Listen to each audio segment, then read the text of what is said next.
Hai semua, Assalamualaikum, selamat pagi, apa khabar semua?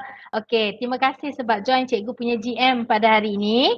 Dan pagi ini sebenarnya cikgu ada semua empat-empat kelas bawah seliaan cikgu iaitu 3 adil, 3 budi, 3 ikhlas dan 3 maju. Okey, jadi kerana pagi ni cikgu jumpa semua orang, jadi cikgu buatlah kelas pada pagi ni sekarang. Himpun semua orang. Jadi hari ni kita nak buat adalah membincangkan jawapan-jawapan dalam modul. Okay, so hari ni cikgu punya target ialah untuk menghabiskan at least muka surat 17 hingga 20. 20 ke? Ya, 20. Kalau kita ada masa, kita akan sambung sampai habis latihan dalam bab 1. Okay, jadi awak boleh refer kepada muka surat 17 ya. Kita start sekarang ya. So okay, soalan muka surat 17 adalah di bawah tajuk rangsangan dan gerak balas dalam tumbuhan. Topik 1.3. Okay. Jadi gerak balas yang pertama ialah fototropisme. Rangsangannya ialah cahaya dan bahagian yang terlibat ialah pucuk. Jadi kepentingan bagi fototropisme ialah untuk membantu tumbuhan mendapatkan cahaya matahari bagi fotosintesis. Okay. Now yang kedua ialah hidrotropisme. Jadi rangsangannya ialah air. Okay. Bahagian yang terlibat ialah akar dan kepentingannya untuk membantu tumbuhan mendapatkan air dan garam mineral bagi fotosintesis. Okay. Dan untuk geotropisme, dia punya rangsangan ialah graviti dan bahagian yang terlibat ialah akar. Okay. Kepentingannya untuk membantu tumbuhan mendapatkan cengkaman pada tanah sebagai sokongan. Membantu tumbuhan mendapatkan cengkaman tanah bagi sokongan. Sokongan boleh, kestabilan pun boleh. Okay. Now, untuk stigmotropisme, rangsangannya ialah sentuhan dan bahagian yang terlibat bagi stigmotropisme, okay, bukan batang ya. Sebab tadi ada yang jawab batang. Okay, bukan batang tetapi sulur paut. Sulur paut. Boleh tengok dekat chat ya. Cikgu dah typekan kat situ ejaan sulur paut. S-U-L-U-R, sulur, P-A-U-T, paut. Sulur paut. Okay. In English, jawapannya ialah tendrils. T-E-N-D-R-I-L-S, tendrils. Jadi, kalau awak perhatikan, cikgu banyak memberikan lesson kita dua bahasa. Sebab ada orang bagus English, ada orang bagus bahasa Melayu. Jadi boleh ke cikgu kalau saya nak tak ingatlah istilah tu dalam bahasa Melayu, saya tulis bahasa Inggeris? Boleh, selagi maksudnya tidak salah. Ya, selagi perkataan itu tidak membawa erti yang lain dan maksudnya tidak salah, it's okay to use it. Tak ada masalah.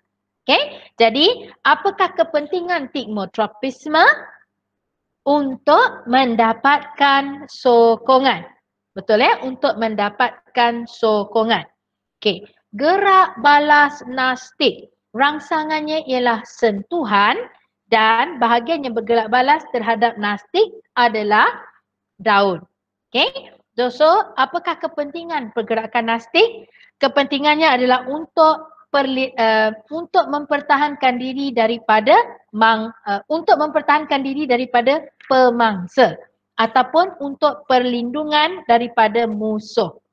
Terima ya, untuk perlindungan daripada musuh, untuk perlindungan daripada ancaman bahaya, itu semua kita terima sebagai kepentingan pergerakan nastik. Okay, now yang berikutnya adalah pada muka surat 18 soalan nombor 2. Isi tempat kosong dengan perkataan positif atau negatif. Okay, kita pergi yang pertama. Pucuk, kotak pucuk ya. Pucuk menunjukkan fototropisme positif. Geotropisme negatif. Mesti negatif Pucuk tak tunjukkan geotropisme sebabnya pucuk tak tumbuh masuk dalam tanah.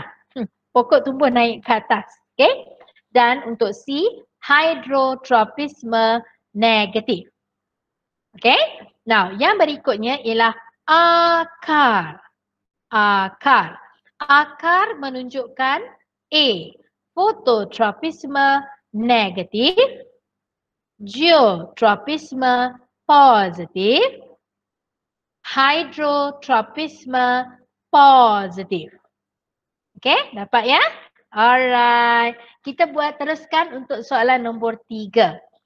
Raja di bawah menunjukkan tumbuh-tumbuhan di hutan hujan tropika. Hutan ini terbahagi kepada 4 lapisan iaitu emergent, canopy, bawah canopy dan lantai hutan. Okay, kita cerita sikit apa itu nama-nama ni. Saya tak pernah dengar je kan? Okay, kita start dengan emergent. Emergent ni adalah tumbuh-tumbuhan pada hutan, pokok-pokok yang sangat besar, cukup besar, cukup tinggi, dia tinggalkan kawan-kawan dia yang lain kat bawah. So if you look from aerial view, awak buat daripada pandangan atas naik helikopter tengok, okay, you will see ada pokok yang menonjol keluar daripada kawan-kawan pokok dia yang lain. So kita panggil itu sebagai emergent. So emergent ni adalah pokok-pokok yang hebat lah, yang dia menang dalam persaingan ketinggian dengan pokok-pokok yang lain. Okay, now canopy ialah kalau cikgu umpamakan dia macam payung awak, pokok, batang pokok tu tumbuh straight naik ke atas, kemudian dia ada cabang-cabang dahan yang keluar kiri dan kanan membentukkan macam payungan, payungan lah. So itu menyebabkan cahaya daun yang dekat atas akan dapat cahaya yang sangat terang, okay, cahaya yang kuat, dan pokok-pokok di bawahnya dia akan terlindung daripada cahaya matahari. So pokok dekat bawah tu cahaya matahari dia, keamatan dia adalah kurang. Tapi pokok yang berada di atas kanopi dapat cahaya matahari yang sangat kuat. Okay, now last kali adalah lantai hutan. Tak kan? Bawah kanopi dulu. Bawah kanopi tu kawasan yang tak banyak dapat cahaya matahari lah. Okay? Dan lantai hutan adalah tumbuhan yang betul-betul tumbuh di atas tanah dekat pangkal pokok tu. So kawasan hutan, lantai hutan tu adalah keamatan cahaya dia yang paling rendah dan dia paling susah nak survive dalam hidup. Sebabnya dia dapat cahaya matahari yang rendah. Okay? Now, soalan A. Nyatakan 2 gerak balas tumbuhan dalam raja di atas. Okey, jawapan dia fototropisme dan tigmotropisme. Tigmotropisme, okey? Now, untuk B, kanopi merupakan lapisan yang sangat padat. Bagaimanakah tumbuhan yang berada di bawah kanopi menjamin kemandiriannya? Okey, macam mana dia teruskan hidup? Kemandirian ni adalah perkataan yang murid-murid selalu takut bila dia jumpa dalam soalan. Sebab dia kata, apa tu kemandirian ni tak pernah dengar pun. Bukan, selalu dengar, tak faham. Okey, kemandirian ni bererti kebolehan untuk tidak mati ataupun kebolehan untuk terus hidup. Jadi, ayat ni kalau cikgu tukarlah, cikgu translate dalam ayat yang senang untuk kita faham. Bererti, bagaimanakah tumbuhan yang berada di bawah kanopi boleh terus hidup. Okey, boleh terus hidup. Itu. Okey, kejap ya. Hilang pula dia. Okey, right. Jadi, macam mana tumbuhan-tumbuhan ini boleh terus hidup sedangkan dia duduk bawah kanopi. Dia punya cahaya tak dapat banyak. So, macam mana dia nak teruskan hidup dia? Okey, tumbuhan yang berada di bawah kanopi akan melakukan tigmotropisme dan melilit pokok-pokok besar di sekeliling untuk mendapatkan cahaya di atas. Okey, pokok-pokok kecil akan melakukan tigmotropisme, melilit pokok-pokok besar dan memanjat ke atas untuk dapatkan cahaya matahari. Alright. Nah, selain daripada tigmotropisme, pokok-pokok yang berada di bawah kanopi ini usually mempunyai daun yang lebar. So awak boleh tulis, pokok-pokok di bawah kanopi mempunyai struktur daun lebar untuk memerangkap cahaya matahari secara maksimum. Okay, so itu jawapan untuk soalan B. Alright. Now, soalan C. Terangkan kenapa pokok yang tinggi mempunyai akar yang besar berbanding pokok yang lebih rendah. Okey, kita nak tahu kenapa pokok yang lebih besar, dia lebih, akar dia banyak, akar dia besar berbanding pokok yang kecil. Jawapan dia, akar yang besar memberikan sokongan yang lebih kuat berbanding pokok, akar yang besar memberikan sokongan yang lebih kuat kepada pokok tinggi berbanding pokok berakar kecil. Akar yang besar memberikan sokongan yang lebih kuat kepada pokok tinggi berbanding pokok yang kecil ataupun pokok berakar kecil. Okay, nah ini adalah teknik menjawab dalam PT3 yang mana kalau awak tengok pada soalan, awak tolong gariskan perkataan berbanding. Berbanding berarti awak kena cerita kiri dengan kanan. Okay, contohnya dalam jawapan cikgu tadi, cikgu katakan pokok tinggi akar dia besar so that dia boleh stronger grip pada tanah compared kepada pokok yang kecil. Cikgu bandingkan jawapan itu. So perbandingan itu telah menjawab kehendak soalan.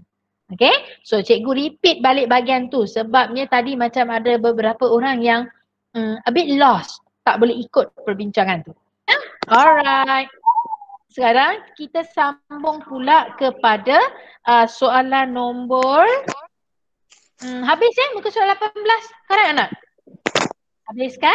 Okey, sekarang kita pergi kepada muka surat 19. Kepentingan gerak balas terhadap rangsangan dalam haiwan lain, the importance of responses to stimuli in animals. Okey, cikgu pergi soalan yang pertama. Isi tempat kosong bagi menerangkan perbezaan antara penglihatan stereoskopik dan penglihatan monokular. Okey, berisi tempat kosong. Cikgu pergi dulu untuk haiwan apa tu? Haiwan apa tu? A tu? Kucing.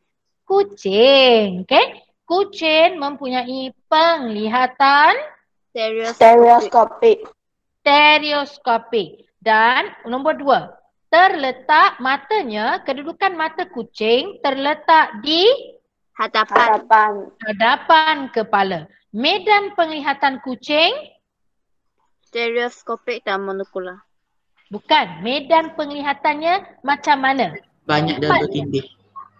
Banyak dan bertindih. Medan penglihatan. Medan penglihatan.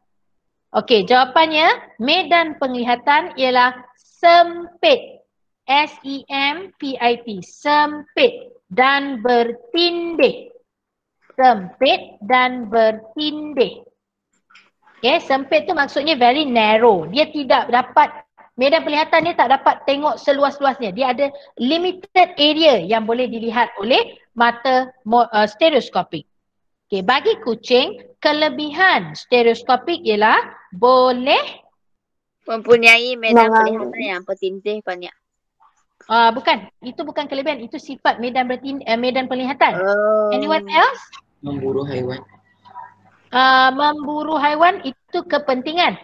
Menganggar jarak dengan lebih jitu. Betul. Siapa tu?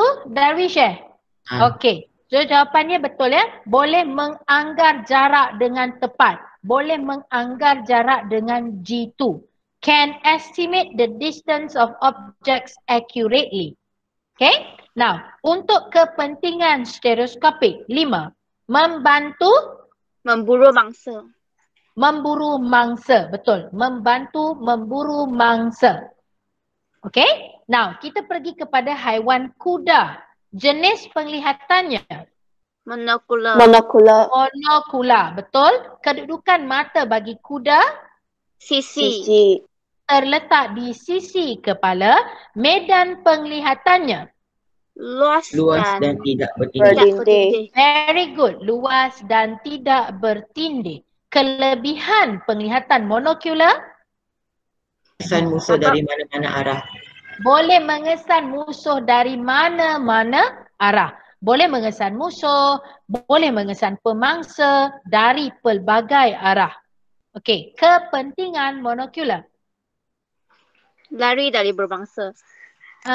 Betul. Betul lari dari pemangsa tu betul. Membantu mangsa melarikan diri daripada pemangsa. Membantu mangsa melarikan diri daripada musuh. Terima dua Cikgu, jawapan itu. Ya. boleh ulang sekali soalan IV. IV untuk monocular ataupun stereoskopik? Molekular. Monocular, membantu mangsa melarikan diri daripada pemangsa. Okey? Terima kasih. Ya, awak jangan worry tau kalau terlepas. Sebab apa? Sebab cikgu rekod. Nanti bila awak katakan awak miss out jawapan, you just replay balik recording tu. Baik, Okay? cikgu. Terima kasih, cikgu. Alright. Nombor 2. Kelaskan haiwan-haiwan ini mengikut jenis penglihatan dalam peta pokok di bawah. So, jenis penglihatan terbagi kepada 2 iaitu monocular dan stereoskopik. So mari kita masukkan haiwan-haiwan monocular. Tikus. Tikus, Kambing. Rusa. Anak. Anak. rusa, arnab. Terima semua tu. Betul ya? Now, untuk stereoskopik, Burung hantu. burung hantu, Harimau. Harimau. Singa. Singa. Monyet. monyet. Betul. Kenapa Jawapan monyet? awak betul monyet memang macam manusia mata dia dekat depan. Dia- Oh, ya. Yalah. terima kasih, Betul kan? Alright. Okey, kita tengok soalan muka surat 20. Soalan muka surat 20. Jelaskan pendengaran stereofonik. Jelaskan pendengaran stereofonik. So, macam mana nak buat yang ini? Okey, dah buat belum? Dah ya? Okey, kita buat sekarang. Pendengaran stereofonik ialah pendengaran dengan Kedua-dua telinga. kedua-dua telinga. Menggunakan kedua-dua belah telinga. Terima jawapan tu. Jenis pendengaran ini membolehkan haiwan menentukan Arah dan lokasi. arah dan lokasi. Arah saja pun betul. Okey, arah dan lokasi ataupun arah bunyi dengan tepat. Ini kerana telinga yang Kedua-dua. dekat. Betul. Ini kerana telinga yang dekat dengan sumber bunyi akan menerima bunyi lebih awal. Betul tu. Ini kerana telinga yang dekat dengan sumber bunyi akan menerima bunyi dengan lebih awal dan lebih kuat. Okey? Jadi berbanding dengan telinga yang sebelah lagi. Ini membolehkan otak menentukan arah bunyi tersebut. Sebut. Okey. Cikgu nak tanya, buku teks dah dapat belum? Dah, cikgu. Dah. Betul tak jawapan ni ada dalam buku teks? Tak. Aduh. Macam tak. Ada. Macam. Kejap. Cikgu tengok sekejap ya. Ni dia ada dialog. Mana ya? Kejap ya. Cikgu carikan. Ni muka surat 37. Tu, muka surat 37. Ada ya? Memang ada dalam buku teks. So awak boleh buat note dekat situ. Rujuk buku teks page 37. Okay? Now, nombor 4 ni susah kan? Awak rasa tak nombor 4 susah? Macam sedikit. Macam sedikit. Sebabnya nombor 4 ni dia banyak menguji kita punya general knowledge. Correct Ana? Ya, kan? Okey, nombor 4. Lengkapkan peta titi di bawah menggunakan perkataan yang diberikan. Okey, so kita ada bahagian atas menjamin kemandirian dan bawah dia faktor penghubung dia. Maknanya menjamin kemandirian tu satu cara and you kena bagi the example of animal yang melakukan kemandirian sedemikian. Okay, so ada banyak mata. Jawapan dia? Kalajengking. Kalajengking. K-A-L-A. Kalajengking. Okay. Yang kedua, ada misai. Ikan keli. Ikan keli. Betul. Ada organ Jacobson. Apa tu? Ular. Awak tahu tak organ Jacobson tu apa? Tak tahu. Okey. Nanti bila awak ada masa, awak Google tau organ Jacobson ataupun Jacobson's organ. Nanti dia akan keluar dekat dalam Google. But cikgu ceritakan dulu apa itu organ Jacobson. Now organ Jacobson ada pada ular yang mana kedudukan organ itu adalah pada mulut ular dekat bahagian atas. Ini mulut ular kan? Ini rahang bawah dia, kita panggil ni mandible. Mandible bawah, ini dia punya mulut bahagian atas. Now, organ Jacobson tu duduk dekat dalam, dekat sini. Kat atas sini. So, apa ular buat ialah, ular kalau you notice lah, dia selalu keluarkan lidah dia. Lidah dia panjang, ada cabang dua kan? So, bila dia mencari mangsa, dia akan jelir lidah. Macam tu. Every time dia jelir lidah, pada permukaan lidah dia kesat. Jadi permukaan kesat itu macam papila lah, macam manusia punya papila. So permukaan yang kesat tu akan ambil molekul-molekul kimia dalam udara iaitu bau mangsa. Kemudian dibawa masuk ke dalam mulut, dia akan touchkan, dia akan sentuhkan lidah tu kepada organ Jacobson. Organ Jacobson tu akan hantar impuls pergi otak dia and bagi tahu dekat depan tu ada tikus. Itu cara dia makan. Okay, so itu cara organ Jacobson tadi berfungsi. If you refer to the Google, lagi banyak lagi info. Dia cerita very detail about Jacobson's organ. Okay, now yang berikutnya ada garis lateral. Jerung. Jerung. Actually bukan jerung je. Semua ikan ada garisan lateral kat badan dia. If you ever seen ikan mentah, ikan yang dekat pasar yang mak kita goreng tu, ada garisan tau dekat kulit dekat luar dia tu, there's a line along the body kiri dan kanan. So dekat situ adalah garisan lateral. Macam mana garisan lateral ni berfungsi? Garisan lateral ni akan detect kocakan air dalam laut. So ikan tu akan kenal dia punya location sama ada sebelah kiri atau kanan dia ni ada ikan atau tidak, ada terumbu karang atau tidak, so that dia tak langgar. Okay. So besides depending on the eyesight, selain daripada bergantung kepada penglihatan mata dia, dia akan gunakan garisan lateral ni untuk untuk orientasi pergerakan dia, untuk dia berenang lah supaya dia tak langgar ikan lain dan dia tak langgar batu karang yang ada. Okay. Now next adalah penderia tubuh. Cengkerik. Cengkerik ni dia ada macam sensors, banyak sensors pada badan dia untuk dia detect halangan yang ada dalam laluan dia kalau dia nak terbang. Okay, so penderia tubuh ni banyak ada pada haiwan-haiwan seperti serangga lah. Okay, now habis muka surat 20. Right, kita pergi kepada muka surat 21. Dah buat belum? 21. Cikgu tak suruh. Tak suruh kan? Tak suruh. Tak apa. Tak buat tak apa. Sebab soalan tu kebat. Kita kena bincang. Okay? Nah, raja di bawah menunjukkan beberapa kenderaan di sebuah lebuh raya. Okay, tengok tu. Gambar lori besar. Cerita lori ni cikgu dah ceritakan? Dah ke belum? Dah cerita. Cikgu rasa cikgu ada bagi audio pun kat awak kan, MP3 file about this Tiada kenderaan di sebelah kiri saya. Saya mahu bertukar lorong ke sebelah kiri. Tiada kenderaan di sebelah kiri saya. Awak betul ke tak ada kenderaan? Ada aku. Ada tu. Berapa kereta ada? 2. Ada 2. Tapi lori tu cakap tak ada. Okay? Dia buta. Dia bukan buta. Kalau dia buta dia tak boleh buat kereta lah. Okay, kita tengok A. Mengapakah pemandu lori itu tidak dapat melihat kenderaan Q di sebelah kirinya? Kereta-kereta tersebut berada dalam titik buta lori itu. Okay, Darwish jawab betul. Udeshan jawab apa tadi? Bintik apa? Blind spot. Correct. Itulah reason utama dia. Okay. Now, kenderaan Q berada dalam titik buta pemandu lori. Okay. Kenderaan Q berada dalam titik buta pemandu lori. Okay.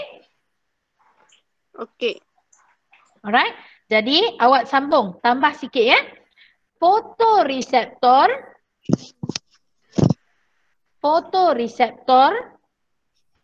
tidak terdapat pada bintik buta. Okay. Now, fotoreseptor tidak terdapat pada bintik buta, maka imej kenderaan Q tidak dapat dilihat. Maka imej kenderaan Q tidak dapat dilihat. Okay? Jadi actually kan ada dua bintik buta tau. Satu pada kenderaan lori tu, satu lagi pada mata dia. Jadi bila lori tu berada dalam kawasan bintik buta lori, iaitu pada kawasan blind spot lori tu macam Udeshan cakap tadi, so that image will not be seen by the driver because image tu terjatuh pada bintik buta driver tu. Okay, so sebab itu kita dah bincang dalam kelas sebelum ni, kita katakan it's very dangerous untuk bawa motor bila berada dekat sangat dengan kawasan belakang lori ataupun dekat sangat dengan kawasan kiri dan kanan pemandu lori. It's dangerous because actually you berada dalam titik buta pada driver. Driver tu memang tak nampak you. So macam mana kita nak elakkan kemalangan? Senang aja. Nampak lori, jauh. Jangan duduk dekat-dekat dengan lori itu. You stay away supaya awak berada keluar daripada bintik buta of the lorry. Okay, ni siapa ni? Fazli. Muhammad Fazli. Okay, Fazli. Actually kan jangan risau tau. Tak payah, cikgu tak payah ulang pun sebab cikgu record session ni. So nanti bila awak dah termiss out, awak kena dengar lagi sekali lah. Dengar lagi sekali video ni and then you dapat jawapan. For sure you dapat jawapan. Okay. Al-Faizal Basri Muhaimin. Cikgu ulang kat jawapan kedua. Oh, jawapan kedua. Jawapan kedua, imej kenderaan Q tidak dapat dilihat. Imej kenderaan Q tidak dapat dilihat. Okay, don't worry. Benda ni video. Kau boleh play, boleh pause, boleh play, boleh pause. Tak ada masalah. Okay. Now, B. Betul. Kebat. Memang kebat. Ni soalan kebat ya. Okay, B. Jika anda pemandu kenderaan Q, apakah yang perlu anda lakukan? Bagus je cakap jawapan dia tadi. Macam mana nak elak kemalangan? Perlahankan kenderaan. Correct. Lagi? Menukar lorong. Kenapa? Menukar lorong. Betul? Menukar lorong pun kita terima. Lagi? Push signal. Bubuh signal. Pasang signal. Ya, awak bukan tukar lorong. You are saying cermin cembung. Pasang bukan kita. Kita ni bawa kereta kecil. Kita pasang cermin cembung tak ada hal. Betul tak? Yang kena pasang cermin cembung adalah pemandu lori tu. Dia kata awak pemandu Q. Awak bukan driver lori. Okey, jawapan awak sila perfectkan jawapan awak ni Memperlahankan kenderaan ataupun you kata menukar lorong. Okay? Memperlahankan kenderaan ataupun menukar lorong untuk keluar dari kawasan titik buta pemandu lori. Okay, cikgu ulang balik. Memperlahankan kenderaan ataupun menukar lorong untuk keluar dari kawasan titik buta pemandu lori. Okay? Bagus tak jawapan dia? Bagus. Bagus. Bagus tak soalan ni? Ya. Bagus. Sebab tu dia kebat. Macam ni ke soalan PT3? Macam ni ke? Ya. Soalan PT3 susah dia macam ni lah. So banyak. Kita kena banyak berfikir. Nak dapat jawapan tu memang susah lah. Susah sikit lah. Okay? Now, kita tengok kat bawah. Sudut pisah Teams. Antara berikut, yang manakah tidak dapat ditentukan melalui penggunaan ultra bunyi pada wanita hamil? Siapa tahu? C. Mana tahu tak? Warna mata bayi. Tak boleh dikesan. Okay? Next. Okay. Untuk amali-amali ni kita biarkan dululah. Nak buat macam mana kan amali, tak boleh buat lah. Okay. So itu semua kita biar hopefully sekolah buka dan kita terus buat amali because kita dah cover lesson. Betul tak? Okay. So kita tengok sekarang kita buat bersama-sama practice bab 1. Practice bab 1. Buat sama-sama ya. Okay. Soalan nombor 1. Antara yang berikut, yang manakah tindakan luar kawal? C. Denyutan jantung. Denyutan jantung. Betul. Nombor 2. Rajah 1 menunjukkan keratan rentas mata manusia. Apakah fungsi Q? Ya Wak, Q tu apa?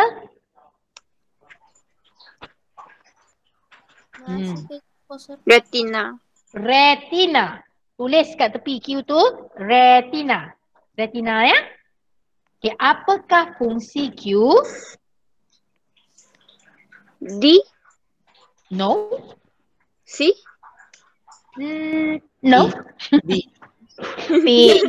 Menghasilkan impuls saraf. Menghasilkan impuls saraf. Semua teka sekali. Semua teka sekali.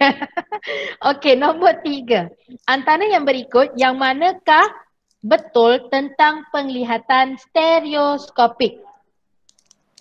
B. Jawab, cikgu tengok jap. Cikgu pun nak baca. Okey, cikgu agree. Jawapan dia ialah B. B Nombor 4. Dari rasa seseorang yang menghidap sel sema adalah kurang peka kerana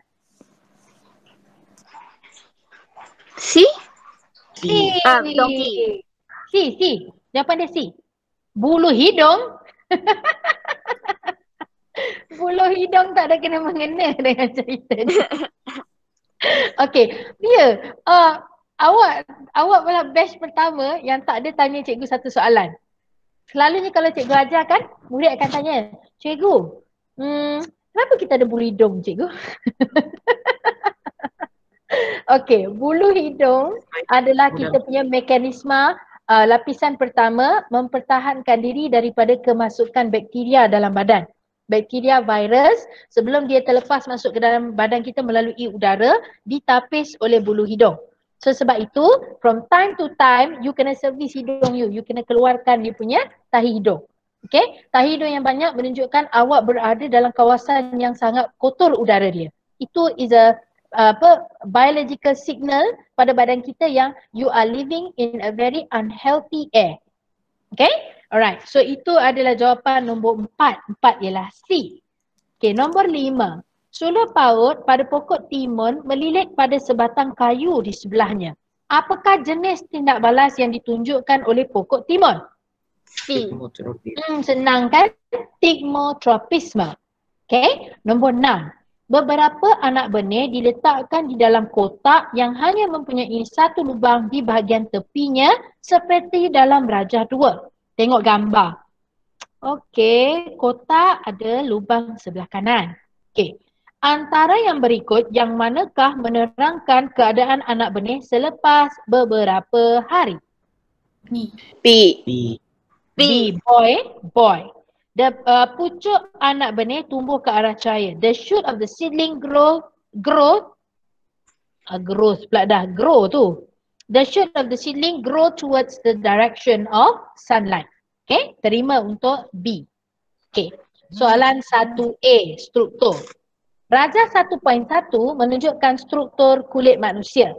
So diberikan gambar rajah dan kita ada M. Okey, itu reseptor apa tu? A. Sentuhan. 1.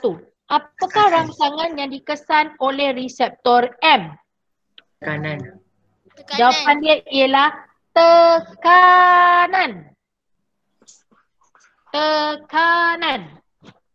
Okay, jawapan dia tekanan bukan sentuhan. Sentuhan will be the nearest dekat kita punya epidermis. Sentuhan sakit duduk dekat atas. Okay, nak confirm jawapan dia, pergi tengok dekat modul muka surat 3. Tengok sekarang. Pusing.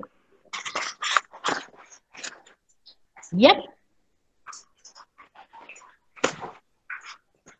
Okay? Ada. Ada. Betul tak kita punya jawapan adalah tekanan? Ya. Ya, tengok dekat situ. Okay? Now, nombor 2. 2 Roman. Nyatakan 2 faktor yang menjadikan suatu bahagian badan itu sangat sensitif terhadap sentuhan. Bilangan saraf Bilangan? reseptor yang banyak. Bilangan reseptor yang banyak. Perfect. Lagi? Kenipisan epidermis. Apa dia? Kenipisan epidermis. Kenipisan epidermis. Betul. Okay, kenipisan epidermis tu satu cara lagi untuk tulis adalah lapisan epidermis yang nipis. Okay, so betul tu. Okay, nombor B. Rajah 1.2 menunjukkan lidah manusia. So kita adalah lidah kawasan X, Y, Z, B dengan W. 1. Nyatakan rasa yang dapat dikenapasti oleh bahagian berlabel X.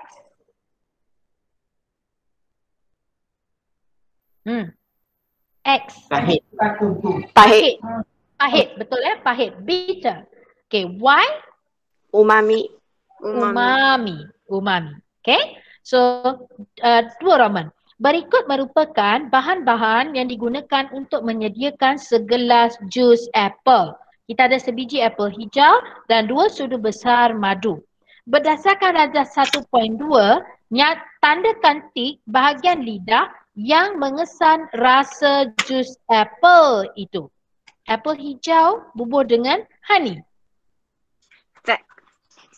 Z, betul? Z for the honey, right? For the sweetness of the drink. Lagi? V. V is for the sourness. V untuk rasa masam apple hijau itu. Okay? Okay awak. Selesai bab 1 sepenuhnya. Senang kan?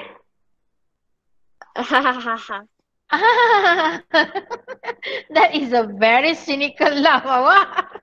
Okay, macam ni so far awak rasa belajar guna GM okey tak?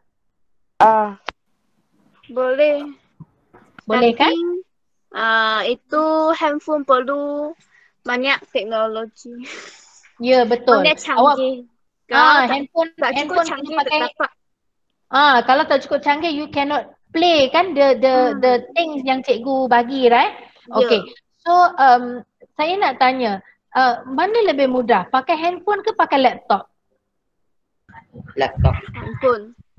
Handphone. Cikgu rasa untuk Masa tengok ada laptop. untuk tengok dengan clear tulisan memang you kena pakai laptop kan? Miskin cikgu, tak tahu beli.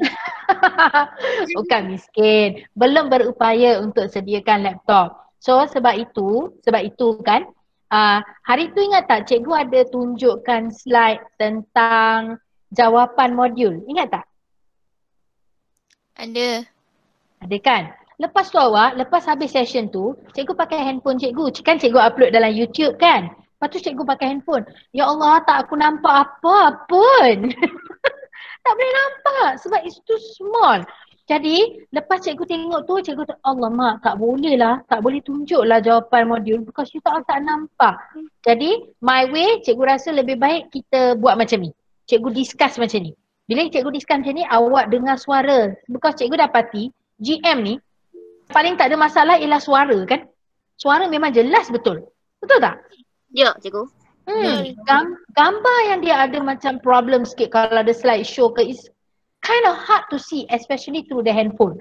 And I notice kalau you tengok guna laptop tak ada masalah. Guna laptop dia very clear. Guna handphone Allah halusnya memang tak boleh nampak dengan baik. Jadi gitulah. I try untuk caterkan, cikgu try untuk sediakan bahan untuk semua orang. Okay, jadi orang yang tak ada data internet, orang yang tak ada handphone ataupun laptop, you ada video. So video tu you try bila you able untuk tengok, you tengok and then at the same time cikgu gunakan modul sepenuhnya. Because semua orang ada modul, right? Okay, I try very hard untuk tidak gunakan bahan photostat so that you dapat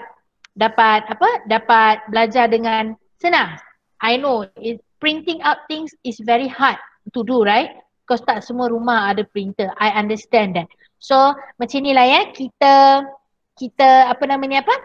Kita cari jalan tengah so that win-win. Awak dapat belajar lesson, cikgu pun dapat mengajar. Okay, ni apa ni, gaduh pula ni. Dia jangan gaduh lah. Siapa ni? Jangan. Tak mau marah-marah, okay? Oh ya, wah dia dah subscribe. Thank you so much. Subscribe cikgu punya channel. Okay, alright. So I think people that's about it lah. Jadi kita sudah habis bab 1. Cikgu berhutang dengan awak eksperimen. Okay, I know that. Cikgu faham benda tu. Cikgu berhutang eksperimen dengan awak. Pray hard, sekolah boleh buka. So sekolah buka, kita terus buat eksperimen tu cepat-cepat. Okay? Alright. So thank you semua orang kerana hadir bagi sesi GM pagi ini. So tunggulah cikgu try untuk uploadkan as soon as possible video ni so that semua orang boleh follow untuk isikan modul. Okay. Oh, before cikgu terlupa. Modul ni, okay, ada 2 kan? Buku A dengan buku B. Now, untuk modul adalah dokumen penting bagi awak punya pentaksiran bilik darjah, PBD.